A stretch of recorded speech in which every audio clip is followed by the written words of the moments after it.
Kabar terbaru hari ini dari Amerika. Paman Gober mengungkapkan kepada media bahwa Amerika lagi mengalami krisis ekonomi. Sepertinya Amerika tidak jadi membantu pertahanan Malaysia. Padahal Menteri Pertahanan Malaysia sudah percaya diri. Dia mengatakan Amerika akan membantu Malaysia jika Malaysia bermasalah dengan negara lain. Namun, kecerdasan Anwar Ibrahim patut diacungi jempol. Jika Amerika sedang krisis ekonomi, Anwar Ibrahim tak panik, dia banting setir bekerja sama pertahanan dengan Bangladesh. Jadi Malaysia sekarang ada bantuan pertahanan dari Bangladesh. Media dan warga Malaysia ikut heboh, karena Indonesia dan Rusia sedang menjalin kerjasama pertahanan yang cukup erat. Tak hanya Malaysia, tetangga lain seperti Australia pun ikut panik. Mari kita simak video lengkapnya. Sementara itu, nelayan di Pulau Sebatik berharap isu persempadanan maritim di zon ND6 dan ND7 atau lebih dikenali sebagai ambalat yang berlarutan hampir 4 dekad dapat diselesaikan segera oleh kerajaan. Bukan sekadar potensi minyak dan gas, kawasan itu juga dipercayai kaya dengan hasil laut, sekaligus memberi harapan baru kepada komuniti nelayan tempatan. Ini melibatkan blok ambalat dan baru-baru ni panas mula. So cerita dia macam ni. Malaysia dan Indonesia ada perebutan sempadan laut yang tak selesai. Kawasan ni dipanggil sebagai ambalat. Kawasan ni juga dibahagikan kepada beberapa blok. Tapi apa yang ada kat kawasan ni? Tak ada apa. Laut kosong. Darat yang paling dekat ialah Pulau Sipadan, tapi masih di luar kawasan ambalat. Cuma lautnya dipercayai memiliki petroleum dan gas asli bernilai lebih 600 juta tong. Dan ini yang Malaysia dan Indonesia berebut. Pada tahun 1969, Malaysia dan Indonesia buat perjanjian sempadan. Tapi perjanjian ni tak menyatakan sempadan Laut Sulawesi. 10 tahun selepas itu, Malaysia keluar peta yang menyatakan sempadan Laut Sulawesi ni. Tapi Indonesia tak setuju. Indonesia pula keluarkan peta yang bernama Peta NKRI. So apa beza kedua-dua peta ni? Malaysia buat sempadan guna prinsip Clandestine Line. Indonesia pula bina peta menggunakan prinsip Natural Prolongation.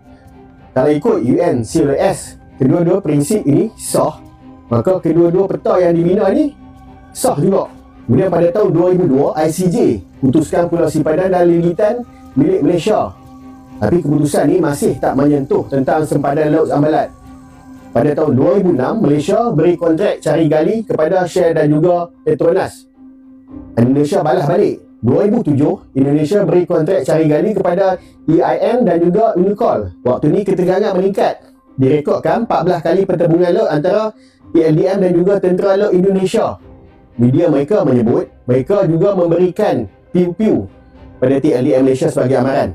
Slogan Ganyang Malaysia mula berbunyi di Indonesia. Okey, so apa jadi kepada syarikat cari gali tu? Selepas hampir 20 tahun, tiada satu pun syarikat yang buat cari gali kerana isu pertindihan wilayah ni. Dan kita telah menandatangani satu perjanjian kerjasama dalam bidang pertahanan antara Malaysia dan Amerika bagi memperkukuhkan lagi hubungan pertahanan. Diplomasi pertahanan digunakan untuk satu, negara lain bantu kalau ada apa-apa berlaku, dan pada masa yang sama negara lain menyumbang meningkatkan keupayaan pertahanan. Presiden Amerika Syarikat Donald Trump pada Isnin berkata negara itu bakal berdepan dengan krisis ekonomi dan keselamatan. Katanya, ini sekiranya Mahkamah Agung menafikan penggunaan Akta Kuasa Ekonomi Darurat Antarabangsa oleh Trump untuk mengenakan tarif ke atas hampir semua negara. Trump berkata pentadbirannya merancang untuk menyalurkan bayaran sebanyak $2,000 Amerika kepada penduduk berpendapatan rendah dan sederhana menggunakan hasil kutipan tarif, manakala selebihnya digunakan bagi mengurangkan hutang negara. Terdahulu, Malaysia dan Bangladesh memeterai 8 memorandum persefahaman atau MOU serta perjanjian dalam pelbagai bidang termasuk pertahanan, tenaga, pendidikan tinggi, pembangunan halal dan kerjasama sektor swasta. Next. Majlis pertukaran dokumen disaksikan Perdana Menteri Datuk Seri Anwar Ibrahim dan Ketua Penasihat Kerajaan Bangladesh, Profesor Dr. Muhammad Yunus di Perdana Putra. Pertukaran dokumen antaranya melibatkan Menteri Luar Datuk Seri Muhammad Hassan, Menteri Pertahanan Datuk Seri Muhammad Khalid Nordin dan Menteri Kewangan II merangkap pemangku Menteri Ekonomi Datuk Seri Amir Hamzah Azizan bersama wakil daripada kerajaan dan industri berkaitan dari Bangladesh. Australia meminta penjelasan daripada Indonesia berhubung laporan yang mendakwa Rusia meminta kebenaran untuk menempatkan pesawat tenteranya di Papua. Isu ni memang tak boleh dibuat main-main tau. Sebab kalau silap cara nak handle, negara jiran kita tu akan ditarik ke dalam konflik kuasa besar. So ceritanya macam ni tau. Baru-baru ni ada satu laporan datang daripada penerbitan pertahanan terkemuka iaitu Janes. Dia orang cakap apa tau? Dia orang cakap Rusia minta kebenaran untuk guna pangkalan udara tentera Indonesia dekat Biak, Papua. Reuters, Bloomberg dan The Jakarta Post laporkan penafian rasmi Indonesia ni. Tapi pada masa yang sama, Australia pula dilihat sebagai sebuah negara yang paling panas lah daripada pendedahan tu. Kenapa jadi macam tu? Dekat sini kita kena faham tau, kalau kita tengok dari segi lokasi, sebenarnya Papua ni sangat sensitif. Kedudukan dia terletak dekat dengan pintu belakang Australia. Jadi tak pelik lah kalau Australia ni terus berbunyi bila ada tanda-tanda yang Rusia nak rapat ke kawasan tu. Dan kalau kita tengok dari sudut sejarah pun, permintaan macam ni, dia bukanlah kali pertama dibuat oleh Rusia. Kalau kita tengok laporan daripada Guardian, Rusia sebenarnya dah berdekat-dekat cuba dapatkan akses tetap ke Biak Airfield dekat Papua tu.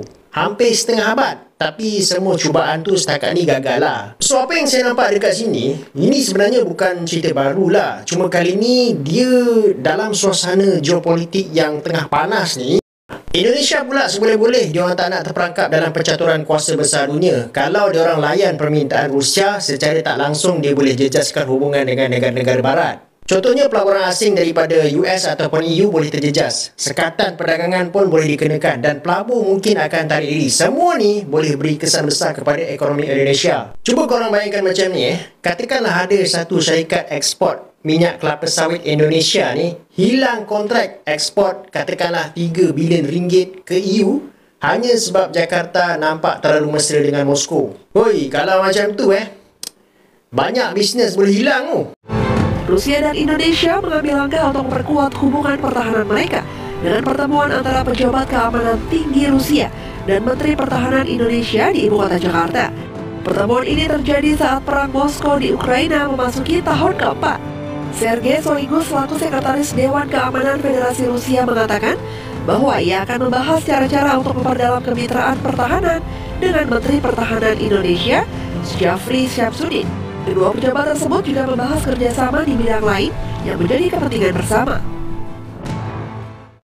Sampai di sini video hiburan dari tetangga kita Malaysia. Semoga Anda semua terhibur. Dan jangan lupa like dan subscribe channel ini, agar tidak ketinggalan info terbaru. Sampai jumpa di lain waktu.